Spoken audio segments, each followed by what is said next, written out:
Peace, infinite waters diving deep once again. Can I get a hello there?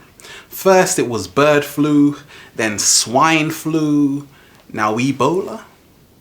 Is Ebola a man-made virus? The zombie apocalypse. So I posted on Twitter, Ebola is a man-made disease. There was a lot of interest, a lot of questions. Make a video. I said, you make a video, I'll film it. In fact, I'll pay for you to do it. I'm gonna talk about linking this situation with becoming your greatest version. How we can empower ourselves from this. Because right now, there is a massive media frenzy. I say, let love guide you, not fear.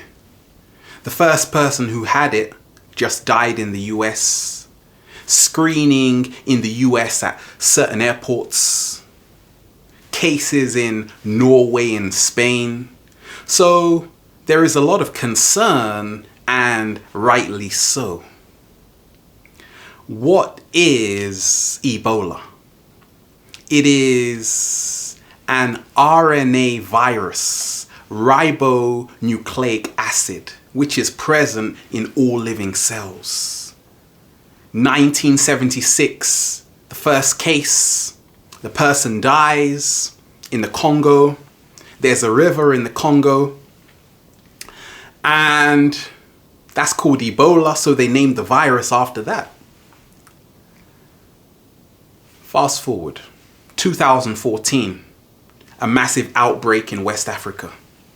There is no cure. That's what makes Ebola so terrifying, so frightening, so horrific. 2 people, US citizens in Liberia, they got treated with an experimental drug called ZMapp, and it appeared to treat some of the symptoms. And this is from the biopharmaceutical company in San Diego. But as of yet, nobody has an answer as to how to treat this virus. Who? The World Health Organization has stated that so far 3,829 people have died of the Ebola virus, and 8,000 people have been infected. Diving deep, you know you always have to question. You better get your goggles out. We're going to take a long dive deep. Go down where the sun stops shining. Okay. Along my early journey, I came across 2 books which changed my life and helped me to become the greatest version of myself. The first one was Emerging Viruses, AIDS and Ebola, Nature, Accident or Intentional by Dr. Leonard Horowitz. Fantastic read. He talks of the business of disease, how easy it is to create viruses, and that there is no money to be made in the cure. Only in keeping people on drugs which are pretending to act as a cure. And also how vaccinations are not the simple solution. He came from a naturopathic, holistic approach, which was fascinating. The second book was called The Hot Zone by Richard Preston. The terrifying truth about the origins of Ebola. And this was written well over a decade ago. And it was an incredible read. It is quite graphic, but there's a lot of useful information. He talks of how this virus is a man-eater. It eats you from the inside out. Also, how Earth itself has its own antibody, and that human beings are like parasites, and this is Earth's way of getting back into balance. You had The Matrix, which also talked of this whole depopulation theme. Agent Smith, human beings are a disease, cancer to the planet, and we are the cure. We have to look at it and ask ourselves, why would someone want to create a virus in the first place? As a psychologist, I'm always looking at things from a different perspective. And if you follow the money, it will always take you to the answer. So, GlaxoSmithKline, a pharmaceutical company, also AstraZeneca, these companies are working day in, day out to get a drug that can treat Ebola right now.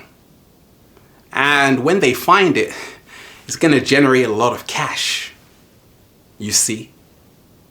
But the vice president of AstraZeneca, Steve Rees, he did a lecture talking about how if you combined rabies with Ebola, now you will have a zombie apocalypse. Right now on the planet, there is a lot of uncertainty. And in my own observation, I say that imagine people are conducting experiments to see how this biowarfare would work against people and animals. So there are a lot of research centers, not only in Africa, but all over the world. And people, they test on animals and human beings. You had the Tuskegee experiment, syphilis experiment, where people were given syphilis without an antibody, African Americans, just to see how they would react. This lasted for 40 years. So this goes on. And what happened in that scenario is that it showed you the lengths people would go to for research. So imagine right now if an animal escaped that they were experimenting on and went into a local village, and now this was the cause of the outbreak. Or they were experimenting on someone in a local village because it's transmitted through bodily fluids. So I don't put it past people, the military, the government, to have been the catalyst for this Ebola virus, because we have to see that nature itself is very peaceful. There was a time where we were in natural equilibrium with the planet, but now we have become like a virus on the planet. We are consuming resources everywhere and we are spreading like wildfire. But if we go back into history, or ancient history, you hear stories of plagues where entire populations were being wiped out. We see that is what is happening right now today. In the film I Am Legend, you had the Crippen virus. In the film 28 Days Later, you had the Rage virus, which produced zombie-like symptoms. Were these films trying to warn us about what is happening right now? Let's take a look at animals. The Ebola virus has been found in monkeys. Now, if these monkeys are being experimented on, maybe this is the karma returning back to us. Because who's to say that someone didn't eat a monkey with the Ebola virus? So I am being made more aware that all life forms on the planet have to be treated with the same level of respect.